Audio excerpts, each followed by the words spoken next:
कर्नाटक में रियासती transport corporation के मुलाजिमीन ने 20 में से गैर मुअय्यना मुद्दत की हड़ताल की धमकी दी है, जिसके बाद रियासत भर में पब्लिक ट्रांसपोर्ट खिदमात मुतासिर होने का खदशा जाहिर किया जा रहा है। ये एहतजाज तनख्वाहों पर नजरसानी और बखियाजात की अदायगी के मुतालिबे पर किया जा रहा है। मुलाजिमीन का मुतालिबा है कि हुकूमत इनकी तनख्वाहों में 25% इजाफा करे। हड़ताल की धमकी के पेश नजर KSRTC के मैनेजिंग डायरेक्टर अकरम पाशा ने मुलाजिमीन को सख्त वार्निंग जारी की है।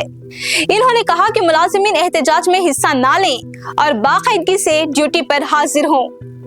KSRTC ने वाज़ेह किया है कि ट्रांसपोर्ट खिदमात Karnataka essential service maintenance act के तहत आती हैं, जिसके मुताबिक मुलाजिमीन को हड़ताल करने की इजाजत नहीं है। अफसरान के मुताबिक ये मामला इस वक्त एसेट लेबर कमिश्नर के सामने मुफाहिमती अमल में है और इस वजह से मुजव्वज़ा हड़ताल इंडस्ट्रियल डिस्प्यूट्स एक्ट की खिलाफ वर्जी होगी। कॉरपोरेशन ने यह भी ऐलान किया है कि हड़ताल के दौरान गैर हाजिर रहने वाले मुलाजिमीन के खिलाफ नो वर्क नो पे की पॉलिसी अपनाई जाएगी और इनके खिलाफ तादीबी कार्रवाई भी की जा सकती है।